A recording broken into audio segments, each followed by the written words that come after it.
Hello है, नमस्कार साथियों। आज पहली शिफ्ट का पेपर पूरा कंप्लीट हो चुका है, सारी शिफ्ट हो गई हैं उसकी, पहले फर्स्ट डे की। तो आप सबने रिव्यू तो देखे हैं, बहुत सारे चैनलों के देख ही लिए होंगे अब तक, क्योंकि मैथ्स जो सबको आज टफ़ रही, जो इसमें आप लोगों ने एक्सपेक्ट नहीं किया था कि लोगों के कैलकुलेशन टफ़ तो क्या कह सकते हैं, क्वेश्चन तो थे लेकिन लेंथी बहुत ज़्यादा थे।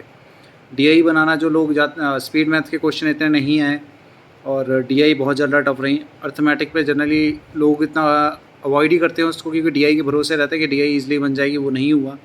डीआई टफ रही, कैलकुलेटिव रही, टफ तो क्या थी, कैलकुलेटिव रही, टाइम बहुत ज़्यादा लिया। नंबर सीरीज़ वगैरह थे लेकिन उसके क्वेश्चन इतने नहीं थे कि आप उसी के भरोसे 10-15 को नंबर लगा लो, वो नहीं हुआ। तो इससे आगे की शिफ्ट में यही है कि यार आप स्पीड मैथ्स के भरोसे इतना मत रहना कि 10-12 नंबर आप वहीं से ले आओगे, वो पॉसिबल नहीं है। अब आपको अपना अर्थमेटिक थोड़ा अच्छा करना पड़ेगा, कैलकुलेशन की स्पीड बढ़ानी पड़ेगी। डीआई में जितना है, मेरे को ये लगता है कि अगर आप अटैम्प्ट कर रहे हो तो उसको धीरे धीरे आराम से, इतना मतलब एक आप गलती ना करना। जैसे आप रीजनिंग करते टाइम पजल में एक चीज़ छूट जाती है तो पूरा क्वेश्चन गलत हो जाता है, वही चीज़ इस बार डीआई में भी है। अगर आपसे एक भी चीज़ छूटेगी तो आपका पूरा टाइम भी बर्बाद हो, सब कुछ हुआ। इसलिए डीआई को अवॉइड करना, लास्ट में करना।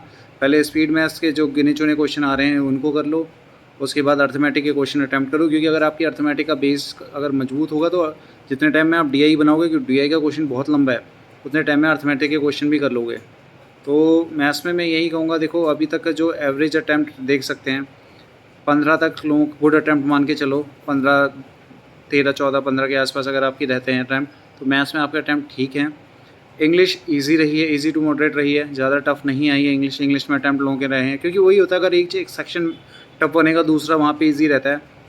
लेकिन कई जो हिंदी मीडियम वाले हैं मेरे जैसे लोग, उनकी इंग्लिश इतनी अच्छी नहीं होती कि वो इंग्लिश में बहुत ज़्यादा नंबर ले आएँ। तो उनके लिए मैं यही कहूँगा, अगर आपके अटैम्प्ट 17 से 18 के बीच में रहे हैं और आपने तुक्के नहीं मारे, जो आपको लगता था हाँ बहुत ही ज़्यादा, मतलब आपको लगता है कि कट फिट के आपके नंबर 15-16 तक बन रहे हैं इंग्लिश में, तो वो तो आपका ठीक है। सेक्शनल कट ऑफ के लिए मैं नहीं बोलूँगा, सेक्शनल कट ऑफ तो निकल ही जाती है हर किसी की। बात है कि आपका ओवरऑल पेपर निकले, प्री का पेपर निकले, उसके लिए ज़रूरी है आगे की शिफ्ट वालों के लिए मैथ्स के भरोसे मत रहना। स्पेशली जिनकी मैथ्स अच्छी होती है वो सोचते हैं कि मैथ्स के भरोसे ही पेपर निकल जाएगा, ऐसा पॉसिबल नहीं है। ठीक है, आप अपना रीजनिंग और इंग्लिश पे फोकस करो, पज़ल में पज़ल मत होना, आराम से पढ़ के अच्छे से करके करना। मैथ्स में डीआई टफ आ रही है, कैलकुलेटिव आ रही है, क्वेश्चन लेंथी है, उसमें फंसने के चांसेस ज़्यादा हैं। इसलिए पहले जो छोटे छोटे क्वेश्चन आपको दिख रहे हैं उनको फटाफट करना। अर्थमेटिक के अपने ये जो रूल हैं, मेंसुरेशन के क्वेश्चन के फॉर्मूले, इन्हें पढ़ लो, ये ज़्यादा लेंथी नहीं रहते, थोड़े कैलकुलेटिव होते हैं। लेकिन जो डीआई इतने बड़ा क्वेश्चन पढ़ने से अच्छा है आप मेंसुरेशन के क्वेश्चन करके उनको आगे निकल लेना। ठीक है, रीजनिंग में अच्छे से करना, क्योंकि रीजनिंग ही आपको बचा सकती है। क्योंकि जो एवरेज अटैम्प्ट रहना चाहिए मेरे हिसाब से आपके इंग्लिश में 15 से 20 के बीच में रहने चाहिए, कम से कम तो रहने ही चाहिए, इतने इतने नंबर तो आने ही चाहिए। मैथ्स में आपके कम हो सकते हैं 12 से 15 के बीच में।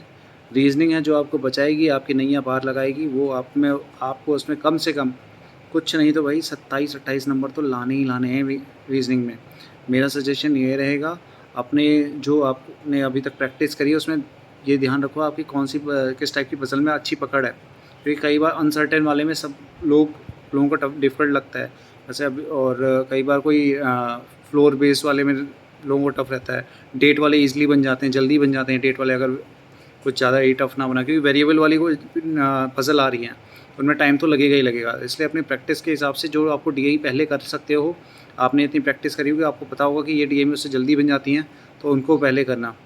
ठीक है, रीजनिंग में आपको नंबर ज़्यादा लाने हैं, तभी आपके पूरा प्री का पेपर निकलेगा।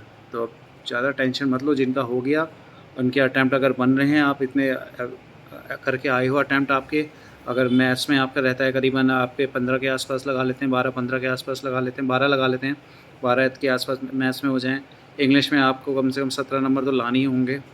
रीजनिंग में आपको 27 से 30 के बीच में तो रहना ही पड़ेगा।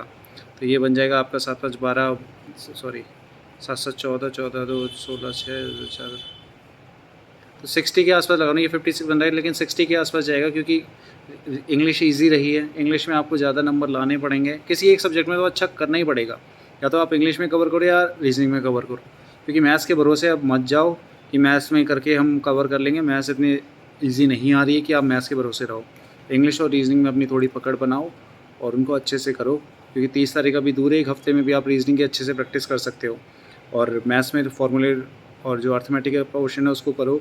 बहुत से चैनल में मैराथन होती रहती है 3-4 घंटे की, वो तो अब करना वैसे नहीं रहेगा आपके लिए सही, अपना बेस जो आपके फ़ॉर्मूले हैं उनको रिवाइज़ कर लो और अपनी तैयारियों को अच्छे से मजबूत कर लो।